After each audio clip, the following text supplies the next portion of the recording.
All right. Hello, everybody. This is your LSAT study buddy coming in with a new video. Today's video, as the title reads, is about the LSAT-Flex. I'll give you some background on what it is. I'll give you some tips and tricks, talk about the differences between the LSAT-Flex and the regular LSAT. Just general stuff that you're going to want to know, general things that you might not hear from other people, and that can only benefit you. Now, before I dive in, I know that my video quality isn't the best. I'm just doing this on my laptop. I'm not a YouTuber. I don't try to be. I just learned a lot, and I'm trying to pass it on. So if you enjoy it, feel free to like, comment, and subscribe. I live stream every day. I'm just studying. I'll be live streaming every day until February, until the LSAT in February, February 20th. And feel free to drop by. It's usually from 12:30, 1 o'clock, and it lasts about 4 hours, sometimes 5 hours, depending on if there are questions or not. So without further ado, I'm going to jump in. I'm going to share my screen, and we'll talk a little bit about the LSAT-Flex. All right, so you should be seeing what I'm seeing, and what that is the LSAT-Flex. So the LSAT-Flex, what is it? And I am the LSAT study buddy. So we'll start with some background. First thing, the LSAT-Flex is basically LSAC, the Law School Admissions Council's response to COVID. As COVID hit, everything changed, life changed, and people needed to be more willing to be flexible with things, whether it be school. Now, some schools offering asynchronous classes, or Zoom becoming the primary use of or primary way of getting to class. I'm using Zoom to record this video because I don't have any recording software. But yeah, this is their way of basically responding to COVID, and it's just flexibility. It allows you to take the test at multiple different times from wherever you are. You don't need to go to a testing center. You don't need to have any special equipment. It just to make it easier for us. So what are the main differences between the LSAT-Flex and the regular LSAT? So firstly, like I said, it's remotely proctored, meaning you can take it from anywhere. You can take it from your home. You can take it from a library. You can take it from a friend's house. You can take it in your basement. I wouldn't recommend taking it in the bathroom, but I don't see why you wouldn't be able to. Now, with that come restrictions that I'll talk about later. You can't have anyone in the room. You have to show them the room. Your area needs to be clean, a bunch of all that stuff, but it doesn't matter. Or it does matter, but I'll get into it later. The online, or secondly, it's online, meaning the test is online. It's not like they mail you a booklet and you pull up a proctoring service. It's brought to you, by the way. It's not like they mail you a booklet and you have to open it in front of the proctor and only then can you start. No, the entire test is online. Okay, and I highly recommend practicing the tests online because there are certain things you can do. Personally, for me, reading comp, they have 3 different highlighters, and if you assign each highlighter a different, each highlight color a different role, then it'll make it a lot easier, right? So for me, let's say there are 2 positions, right? Position 1 will be orange, position 2 will be pink, and any pertinent information that stands out to me is like, you need to remember that this is here.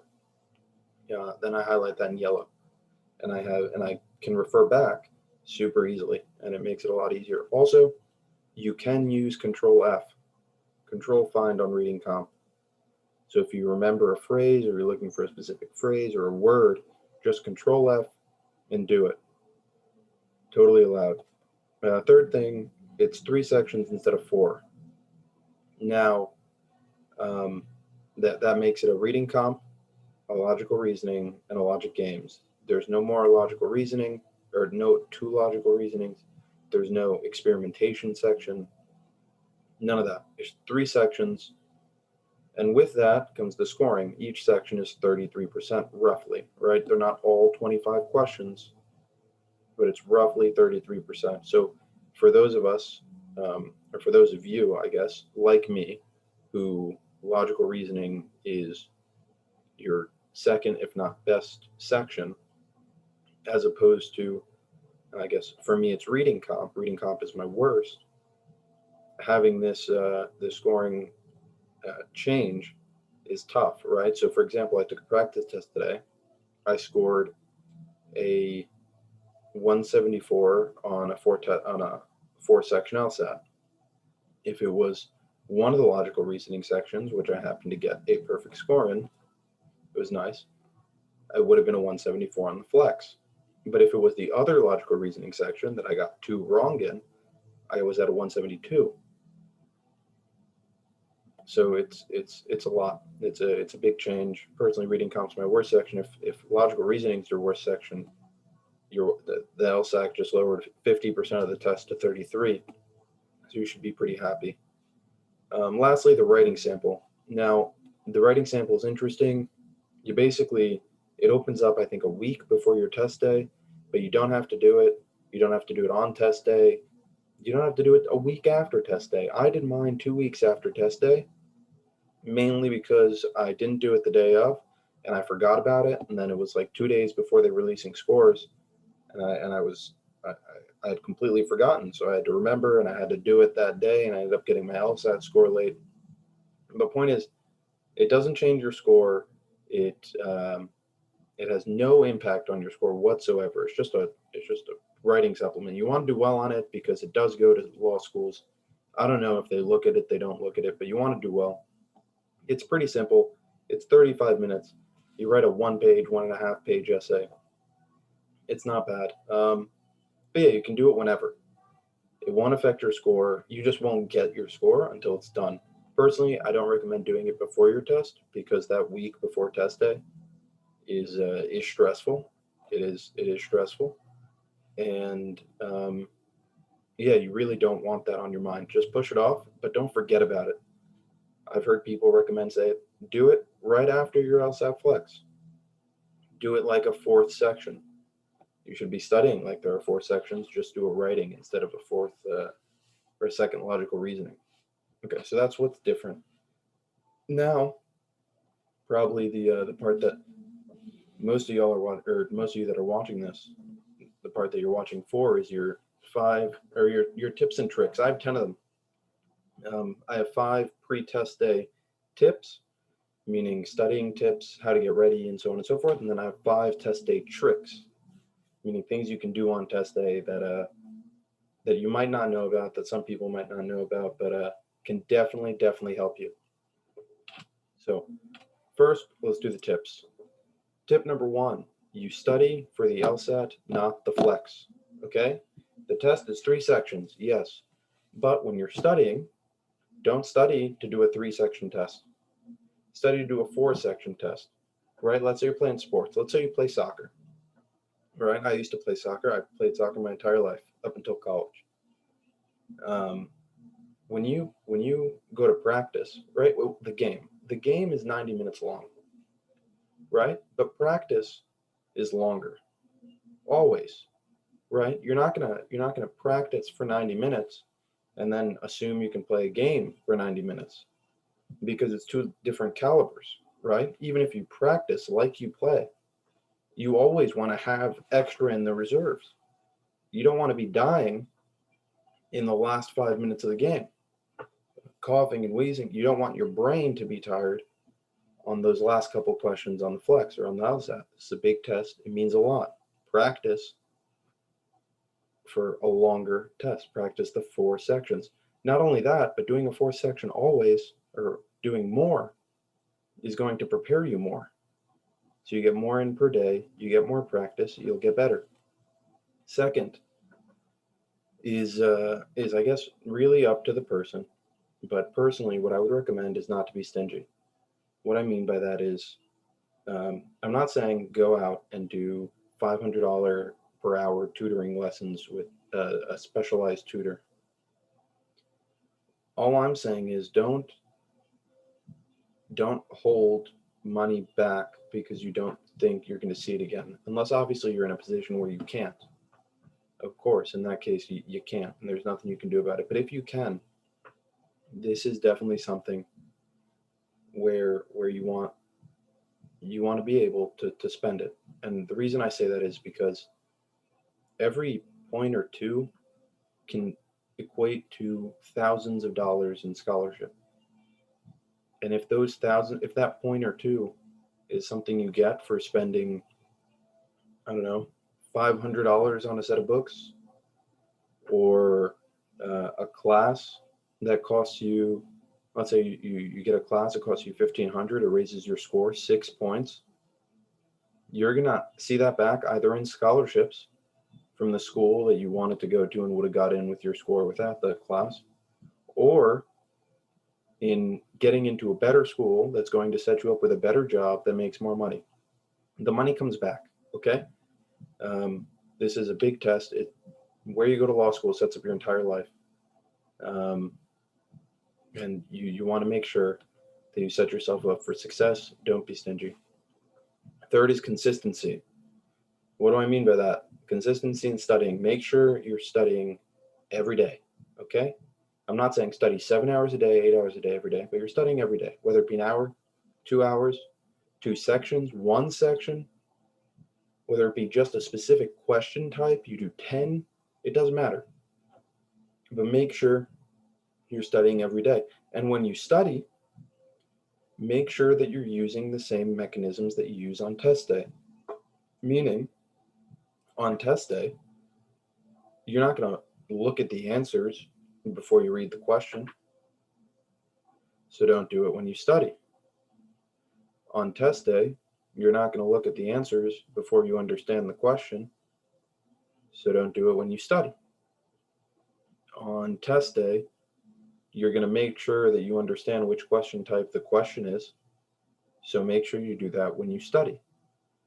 It's all about consistency. If you can consistently do what you need to do, whether that be games or reasoning or reading comprehension, you will undoubtedly raise your score. Number 4, don't waste practice tests. Okay, LSAC has a limited amount of practice tests. And whether you have 6 books, each one with 10 practice tests like I do, or you have the LSAC Law Hub $100 1-year subscription to all the tests, and in which they have the flexes too. I highly recommend that, by the way. Not only that, but I recommend getting that as a supplement.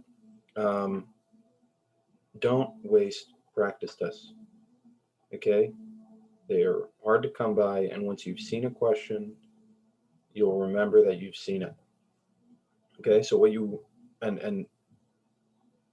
so don't waste practice tests.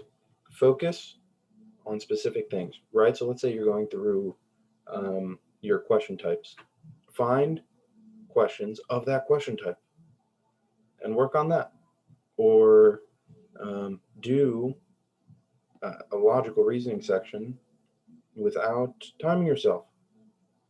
Your practice tests, they don't determine anything, right? You're just rushing and rushing and rushing. If you're swinging, right? Let's say you're playing baseball, right? And you want to work on hitting a ball. I don't play baseball. That doesn't help.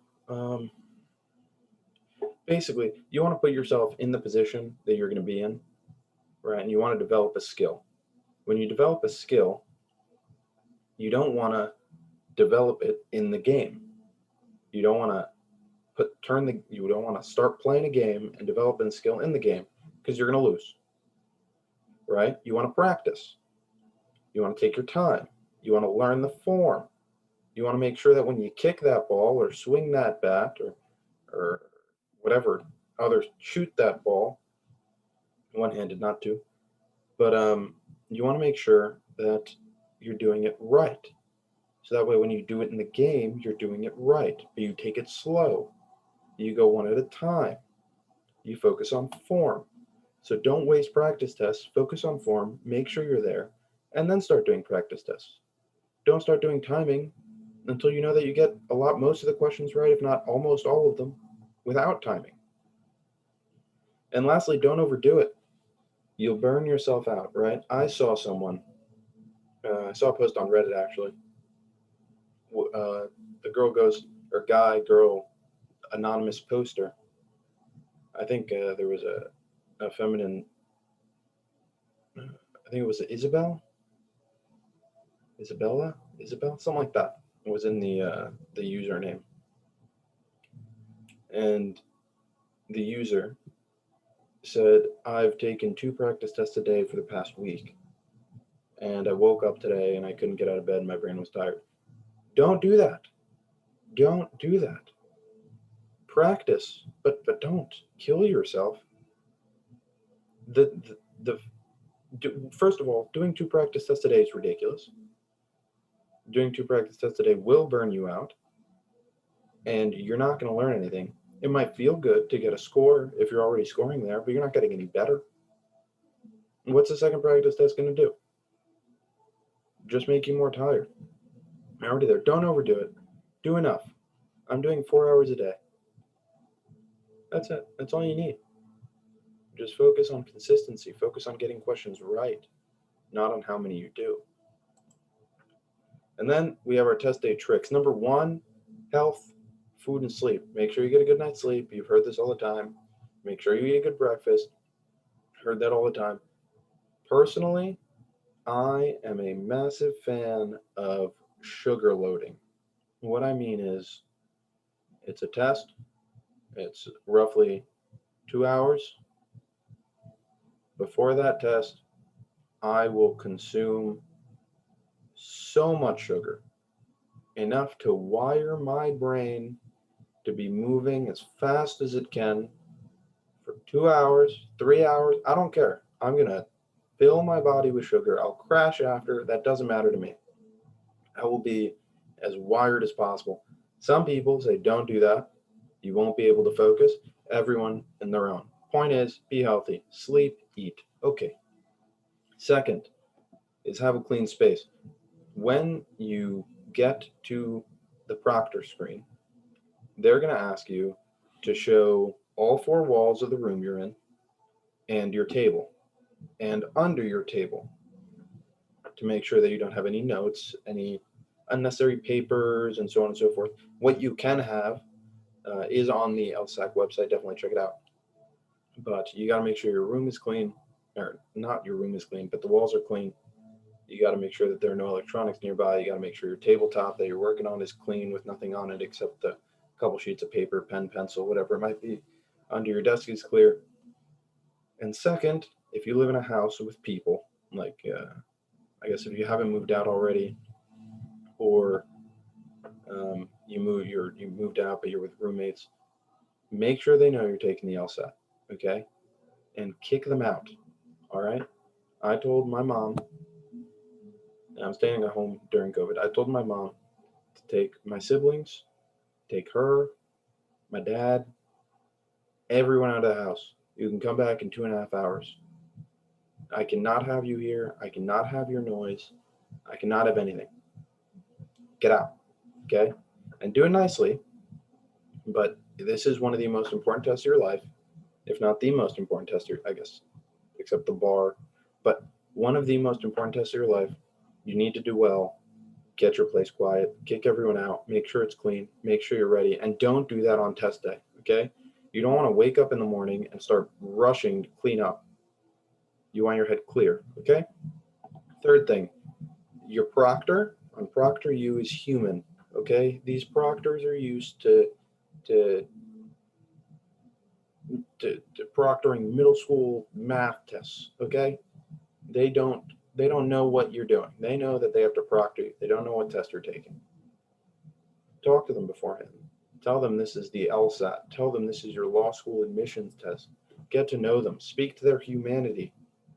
They'll be a lot more they'll not necessarily lenient, but they'll know the importance. They'll make sure not to interrupt you. They'll make sure to keep an eye on your screen just in case you lag out because of Wi-Fi or latency issues, and so on and so forth. Build that connection, because you never know.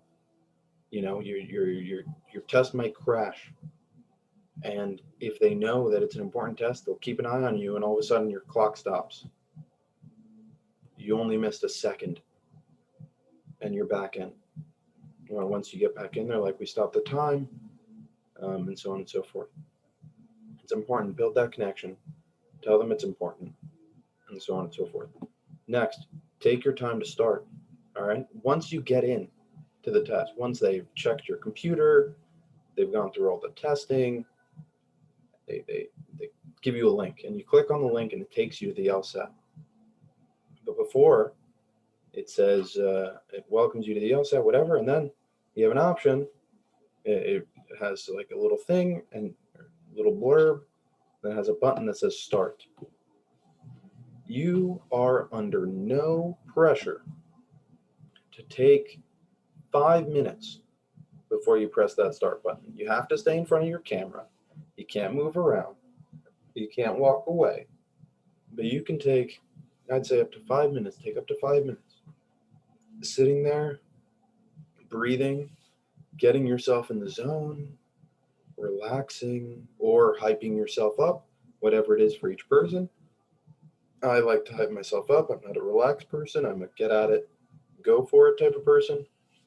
But if you need to be relaxed, you need to be zen, balanced, you got to be hype. Take the time, get to where you need to be, make sure you're in prime test taking form, and then press start and go. And last thing is, don't spend too long on one question. Now that's obvious. That's a common test taking tip. Don't spend too long on one question. If something's tricky, there's tricky wording, whatever, you can always come back to it. And worst case scenario, you get back to it with 5 seconds left in the section. Guess, but definitely don't immediately go for it. And with that, don't spend too long on a question if it's like the first or second question of the test. Okay, if it's the first question and you read it and you're like lost, okay, those are usually easy questions. But if you read it and you're lost, that just means that you're nervous. That's it. You're a little nervous. So what do? You read it, skip it, go to 2. If that's hard, go to 3. Eventually, and then either 3 or 4 or 5, you'll find a question that's super, super easy. Swing, hit out of the ballpark every time. Okay? One that you understand to perfection. Do that one. You go to the next one. Oh, that one's easy too. Bang. Get 2 out of the way, then go back to number 1. All of a sudden, it's like butter. It is like butter. All right? And then you go number 2 and you complete your test. All right, and with that, those are my 10 tips and tricks. That is a little bit on the LSAT-Flex. If you have any questions, feel free to leave them in the comments below. If you liked what you saw, press the like button. If you want to see more, subscribe. If you want to join the live streams, make sure you're studying, make sure you're accountable, ask any questions, whether they be LSAT generally or LSAT specific. You could tell me, hey, I have a question on test 53, section 2, number 7, and I'll open it up. I'll look at it with you, and we'll see what we get to. All right, but yeah, the live streams are every day. If you subscribe and hit the notification bell, you'll be alerted when they happen. Otherwise, thank you for watching, and have a good one.